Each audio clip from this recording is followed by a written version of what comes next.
Audio on demand from Vision Christian Media.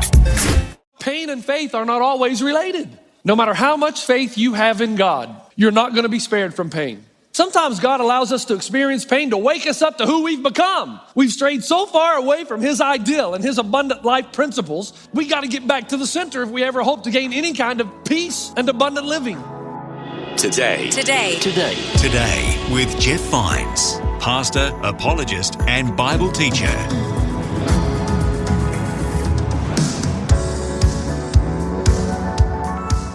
Hi and welcome. My name is Bill and this is Today with Jeff Vines. This week we start a series called Help. And today's message encourages us to just keep moving when obstacles in our lives seem insurmountable. Pastor Jeff is preaching from Job chapter 38. So let's keep things moving and get straight into the message. Here's Pastor Jeff.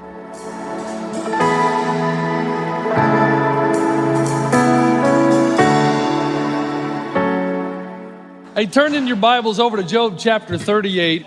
Job 38. I got to tell you, I never ever thought I'd use the Beatles as a spiritual example. But I want you to listen to these words now. Profound song. When I was younger, so much younger than today, I never needed anybody's help in any way. But now, these days are gone. I'm not so self-assured. Now I find I've changed my mind and opened up the doors. Help me if you can. I'm feeling down. Now, they're only stating what the rest of us already know. That when you're young, life is difficult, but not that difficult compared to with what's coming. And the older you get, the more intense the pain comes, the frustration, the disappointments, right? Now you tell me that you, at some point in your life, have not wanted to gain an audience with God and just give Him a piece of your mind. Come on now, it's not sacrilege. C.S. Lewis said we ought to bring before God what is in us, not what ought to be in us. So in reality, there have been times I've wanted to take God behind the woodshed. That's right, you're pastor. I'll say, hey, let me ask you a few things. This is your world. This is the best you can do. All this disappointment, frustration, and pain. And I'll tell you, if you're honest with yourself, if you're going to be honest about your faith, you got to admit that there are times you want to do that. I love the line in Patch Adams, one of my favorite movies, where Patch goes out to the cliff. He's thinking about jumping off because, you know, in his mind, he's lost everything he cares about. He's tried to do the good thing, and every time he tries to do the good, he's just met with evil.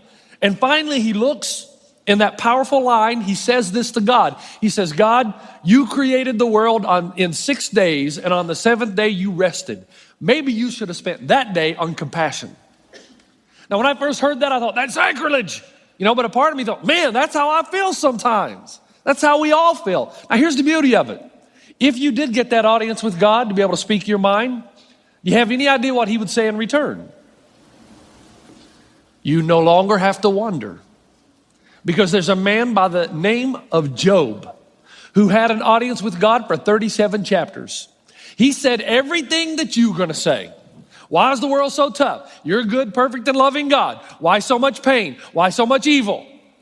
So there's no question or no comment you're going to be able to make to God that hasn't been made to Him before. And the beauty of that is now we can know what God would say, because you're going to find it in Job chapter 38, verse 2 through 3. Here's how God would respond to you when you say, God, why? Can't you do a better job in the world than this? I'm feeling pain for my children, for my wife, for my husband, for the loss of my job. Whatever it is, here's how God would respond. After you've spoken for 38 chapters now, here's what God would say. Who is this that darkens my counsel with words without knowledge? Brace yourself like a man. I will question you, and you shall answer me. Now it's on the screen because I'm going to go through here hurriedly. Where were you when I laid the earth's foundation? Tell me if you understand. Who marked off its dimensions? Surely you know. Have you journeyed to the springs of the sea or walked in the recesses of the deep? Have the gates of death been shown to you? What is the way to the abode of light? And where does darkness reside? Can you bring forth the constellations in their seasons? Who endowed the heart with wisdom or gave understanding to the mind? Do you know when the mountain goats give birth? Do you watch when the doe bears her fawn? Now I want you to look up. Last night I came out on this stage and I preached a message. And about a third of the way through it, I don't know if it was me talking to myself or God. Sometimes it's hard to distinguish, isn't it? And I felt someone or something saying to me, what in heaven's name are you doing? Because every time I approach this issue of pain and frustration, disappointment, I go back and settle into the part which I am most comfortable, the apologist. After living 10 years in New Zealand, I always approach the issue of pain from a philosophical point of view. But the problem is, many of you are here because you believe in God. You're not questioning the existence of God. You're wanting to know why on earth he works the way he does. You know, it's one thing to talk about pain and suffering in theory. And last night, I got out here and I thought, okay, let me take you through this. I came out and I wanted to comfort, but then I started thinking about last Tuesday when we were in a meeting and there's a father who was playing with his daughter on his shoulders and she fell. She hit her head on the ground first. So now they're at the emergency room. They're wondering if their daughter's gonna survive. Then there's bleeding on the brain. They're doing all kinds of x-rays. And in the context of that, my whole sermon, I just want to throw it in the trash can. Because it's one thing to talk about pain in theory. It's another thing to talk about it when you're right smack dab in the middle of it. And I came out and I wanted to encourage, so I started out by saying, you know, pain and faith are not always related. No matter how much faith you have in God, no matter how much you love him and trust you have in his goodness, you're not gonna be spared from pain. You're not gonna be spared from frustration and disappointment. It's ludicrous to think, and a lot of us believe it because we've been watching too many preachers on TV. You think that if you have enough faith and you say the right words, that you'll be spared from anything that's gonna be painful. I promise you, there's nothing in Scripture that even suggests that. As a matter of fact, the first verse in this book of Job says this: there was a man in the land of Uz whose name was Job, and that man was blameless, upright, fearing God, and turning away from evil. And yet he suffered the most other than Jesus. Evil and pain appear in places it shouldn't be. Good people experience it. So I thought that would encourage them, but nobody seemed to smile. And then I went to the next thing. Pain's not always bad. And I got really philosophical. I thought, you know, pain sometimes can be good. Oh, that's gonna help. And I used the example of this past week, my wife asked me if I wanted to go to a vegetarian restaurant. Of course, my response was the same as always. I'd rather have a root canal. And it's true. But then I got all philosophizing and I talked about how a root canal is really good though, because it spares greater infection and pain. Oh, so that's gonna help you if you're right in the middle of something harsh, isn't it? Well, this could be good for me. Sounds good in theory, not very good when you're right in the middle of it. Oh, and then I really got into the apologetics thing. I said, you know, pain really proves the existence of God. Yeah, and everybody just kind of looked up, what? And that's when I started thinking, what on earth are you doing? Now, I had a good point to make. After all, we categorize pain as evil. C.S. Lewis said, we do not merely posit the reality of pain, we position the question in a decidedly moral category. He's saying that we assume that pain is evil, but wait a minute. If we're all here by accident, then pain is a good thing. How? Because it's Darwinism 101. Survival of the fittest. You're not fit, so you don't survive.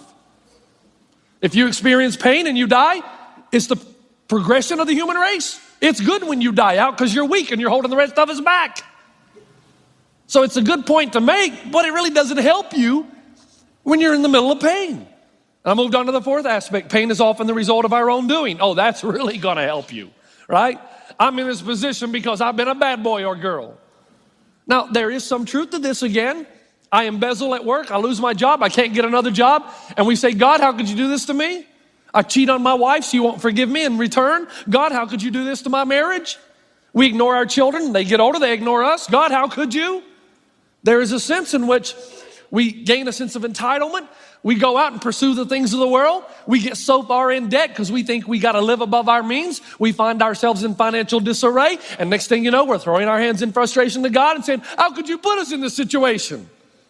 And God said, I said, tear up the credit cards a long time ago. Why is the state of California in the position it's in? Can you say mismanagement and overspending and greed? You know, there's an old Texas saying. It says, if one person calls you a horse's rear, ignore them. If two people call you a horse's rear, look in the mirror. If three people call you a horse's rear, buy a saddle. What's the point? Point is this. Sometimes God allows us to experience pain to wake us up to who we've become. We've strayed so far away from his ideal and his abundant life principles that we got to get back to the center if we ever hope to gain any kind of peace and abundant living. But again, that really didn't make anybody feel that good when you're in the middle of pain, to think, well, maybe I put myself here. And then I mentioned the fifth thing. Pain is often the result of somebody else's doing. I think of the children who are abused sexually, physically, mentally. What chance do they have in a difficult, harsh world? Sometimes people do things to us that just shade the way we look at life. Everything becomes cloudy and hazy, and we can't see the real part of reality, what God wants us to see in the world. We start off such behind the eight ball that we'll never be able to see the light of day. Is that our fault, though? Somebody did it to us? And so I get through this whole journey, and everybody just kind of looking at me. So I go home last night, and I think, what is wrong here? Because right now, people are hurting. They're hurting so seriously, it's not time for philosophy. It's not time for apologetics. It's time for help. And when I read the story of Job again, it dawned on me. The beauty of it is, God does not care why you got in this situation. He's not concerned with you did this to yourself. That God is not like us. When you come to him, he doesn't spend an hour giving you a speech about, well, this happened because you did this and you should have done that. You got yourself into this mess. You get yourself out. That's not the God of the Bible. That's the way we treat each other. But you know what God does? God says, if you run to me in the midst of whatever it is you're facing, some beautiful things are going to happen. Here's where the journey starts. I want you to notice again how God responds to Job's questions. Where were you when I laid the earth's foundation? Have you journeyed to the springs of the sea or walked in the recesses of the deep? What is the way to the abode of light? And where does darkness reside? Do you know when the mountain goats give birth? Do you watch when the doe bears her fawn? Now focus just right here. The first response God gives to Job, again, is not a speech about, well, you shouldn't have done that or you wouldn't be in this position. God is not like that. Instead, he says this to Job. Job, here's your assumption. Your assumption is that if you could have a complete and exhaustive understanding of your pain, if you could somehow get a revelation from God and know exactly why you're having to go through this, how long it's going to last and when it will be over, and what God hopes to accomplish in it. If you were to have here's your assumption, Job, a complete and exhaustive understanding of every aspect of your pain, then you'd be able to embrace it and accept it. Am I hearing you right, Job? To which 37 chapters would say, yes, God, you're hearing me right. To which God says this, really? Job, there are 1,000 things that you readily accept every day of your life that you don't have a complete and exhaustive understanding about. Do you know how the sun got in the sky? Oh, let me hear you. Do you know the foundations of the earth? Let me hear you explain it. Oh, you know it's there. Do you know the depths of the sea? You ever been down there? Do you know how deep it goes? I mean, Journey to the Center of the Earth, that's just a movie. I've been there. Have you? Do you understand how a doe gives birth to the fawn in the wilderness? You don't even understand that. You know a baby comes out, but you don't know how it happens. You don't know the intricate details, and yet you just readily accept it every day that you'll wake up, the sun will be there, the moon will come out, the stars will shine, but you don't have an exhaustive understanding, Job, and you accept it every day of your life. Job, your pain is no different. There's a point at which you've got to understand something, Job. You want the truth? You can't handle the truth. It'd take me too long to explain every intricate detail of your pain. There's a point at which you've got to understand, I am God, let me be God. Now, if he stopped there, it still wouldn't be very encouraging, but he goes the next level. Because as he builds his way through this text of the beauty and the wonder of the universe and creation and design, here's the second thing he's saying. Job, you'll never be able to understand the intricate details, everything that surrounds it, but I am God, let me be God. But here's what I'll promise you. In the same way that I was able to take the chaos in the early stages of the creation of this universe and bring beauty, pattern, and design into it, I am the God who will bring beauty, pattern, and design into the chaos and the brokenness of your life. Isn't that what happened to Job? Isn't that what happened to Joseph? Remember Joseph? Great story. If you're a skeptic here this morning, go back and read Genesis. You'll encounter a man by the name of Joseph who continued to do the right thing. And every time he did the right thing, he was punished for it. He ends up in prison. He's falsely accused. And he's just trying to honor God. And it's not till years and years later that God ends up using him because of the position he is now in to save the nation of Israel from genocide, from extermination. And God says, you know what? What men meant for evil, I worked and brought beauty and design and used it for good. I walked out here last night and there was a lady with her husband seated about 4 rows back here. And I thought, I've been so busy, I need to get back in touch with people. And I walked out and just struck up a conversation. The first thing I asked her was, how's life going? She couldn't even answer me. She just immediately started to cry, which is what a lot of you would do if I ask you that. And she told me how she had just lost her baby girl to college. She just took her baby girl to Texas and came back. And man, when she started telling me that, I almost started crying, because I remember when I loaded up my car and we said goodbye, and I was just going 2 hours away, and she was a wreck and I was a wreck. Why are you crying, Mom? It's not, but that's real to her. That's real to her, isn't it? And I reminded her of how God can bring beauty and design out of that chaos, because her young daughter's gonna go and she's gonna gain a new revelation of God. That's what happens when your students go away, because you're not around all the time anymore. They've got to go to the one who is omnipresent. They will be forced to make a decision whether they're gonna live with God or apart from Him right then and there. That's what college does. Mom and Dad's not looking around anymore. Is there a God who's watching how I behave? Is He with me on these tests and midterm exams? Is He real? You lost your job? Let me tell you why. I have no idea. I don't know. Pain is intricate. It's difficult. It's complex. But what I do say is that if you will run to God, God promises that He will bring beauty and design out of the chaos in your life. It might mean to give you a better job. It might mean to put you in a position that you should have been in a long time ago. Or it might be to get your attention that you're pursuing temporal things, and it's going to lead to a sense of emptiness. I don't know what it is. You've lost your house. I don't know why. I don't know, but I know that God is with you, that He will bring beauty and design and pattern out of the chaos of your life. Now, listen, it gets more intense. Look at what happens in Job 42 after Job has had his encounter with God. He says this in verse 5, "My ears had heard of you, but now my eyes have seen you. Therefore, I despise myself and repent in dust and ashes." Look at that again. I despise myself and repent in dust and ashes. Why? Now, have you ever been to a party or been in a meeting that you said something you wish you had not said? As soon as you said it, you wish you could just roll it back in. That's what Job is saying. I can't believe I said all these things to God for 37 chapters. Now his eyes are wide open. And you know what he's recognizing? Something that's going to be hard for us to handle now, I promise you. That God is the creator and designer of all things, and that He owes us nothing. You've been watching too much television. You think that God owes you a good and easy life. It dawns on Job that the very breath you breathe is a gift from God. That life is a gift from God. You didn't do something great in eternity past for God to say, you've been really good up here. I'm gonna give you a good life. He gave it as a gift. And if you experience good in this world, that's just icing on the cake. I can tell by looking at you right now. This sense of entitlement in America it's destroying the depth of our faith, who we really are. This world is theocentric. It's about God. It's not about you or me.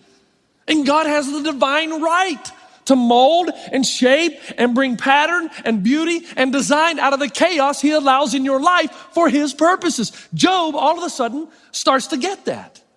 And then in the end he says, I know that my Redeemer lives, and in the end He will stand upon the earth. Why does he say that? Because the best news came last.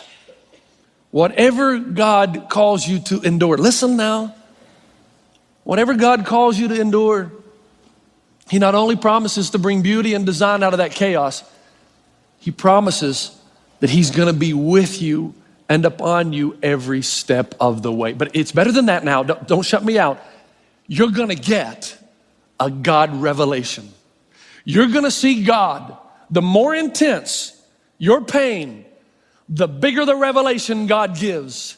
Your eyes are gonna be open in a way that no one who's never walked your path will ever see. I go back to my friend in Bulawayo in Zimbabwe. Her name was Gloria. You know, a great skeptic, sharp mind. And I share my faith with her week after week. Finally, she becomes a Christian. Within weeks of her becoming a Christ follower, she's told she has cancer and about 6 months to live. Now, in the beginning, she said, Jeff, I know God's gonna heal me. He is the God who is able, and He is able, and He has healed. She said, God's gonna heal me. She continued to get more and more sick. By about the 5th month, the family called me from Bulawayo and said, Jeff, I think we're near the end. Would you please come down and be with Gloria? Would you just come down? None of her family, none of them were Christians, but they wanted somebody to come and be with her and then to do the funeral when she died. I got on a plane and went down there and I sat by her bedside. It is the most powerful experience of my life because she moved in that last month from God is gonna heal me to this. Stop praying that God heal me. I want to go to heaven. What? And she kept saying, Jeff, you'll never understand because you've not walked this path. God is revealing things to me that I would have never seen, that I'm seeing right now, and I'm telling you, rejoice, be happy. I'm going to meet God. And as a 22-year-old, I said, I don't want to travel that road. I don't want to go that road. And she goes, and she told me, it's okay. Remember, I'm the pastor here. It's okay that you don't. But I'm telling you, I'm seeing things I've never seen before. And that's what I've learned as I sat by hospital beds of AIDS patients who were dying, that God, when you're a believer and you've crossed over, seems to give you a revelation of Himself as you get closer and closer to the end so that He can walk you across to where ultimately down deep inside you really want to go. But that's true of no matter what it is. Some of you, you won't die, but in the midst of your job, in the midst of your loss of a relationship, God gives a revelation of Himself. I saw this when my own mother died. You say, I wonder if there's ever a time Pastor Jeff's gonna stop talking about his mommy. The answer to that is no. I miss her. I love my mom. Getting to talk about her to you is a healing thing for me. So will you continue to let me just throw it in from time to time? I remember having my struggle with God. Remember what I said with C.S. Lewis? He said, you ought to bring to God what is in you, not what ought to be in you. Let me tell you, that week when my mom was dying, I brought to God what was in me. God, what are you doing, man? This is a good woman here. Why don't you go over and kill Mugabe over in Zimbabwe? He's an evil dictator. If you have to have a life, take his. My mom's a good woman. She's got a lot of work to do here. And she was. And then it was amazing how many times through that week God continued to bring my attention back to a conversation I had with my mom in the backyard when we were playing baseball. I don't know, I was about 22, 23 somewhere. And my mom said, I'm worried about you. Oh, what are you worried about me, Mom? She goes, I'm worried about you because you don't love people. What do you mean? You don't love them enough. All you want to do is get sermons, but you don't love people. Until you learn to love people and love them deeply, you'll never speak anything into their lives. You know what I realized? When my mom died, I never thought it was possible to hurt that much and still be alive. I changed. I realized that in every seat right now, there's pain. And I do love you. I wish I could be involved in every single one of your lives. That's why we have multiple pastors here. But I want to tell you, God kept showing me out of this chaos that you don't understand, I am bringing beauty and design. And Jeff, I'm bringing it into your life. That God always comes near. You've been listening to Today with Jeff Vines. Thanks for joining us. Next time, we'll bring you the rest of this message from Pastor Jeff. Moses, tell him to move on. Mountain on the left, mountain on the right, Pharaoh's army in the back, and Red Sea, big body of water, huge, right in front of us. And God says, move on. Move on. And only as they began to move did God open up the sea. You can listen to more messages like this. Just search for Today with Jeff Vines wherever you get your podcasts. You make me wanna dance and sing with every single breath I breathe. I will bring this offering. You are my wonder, you bring the wonder. Today with Jeff Vines. Thanks for taking time to listen to this audio on demand from Vision Christian Media. To find out more about us, go to vision.org.au.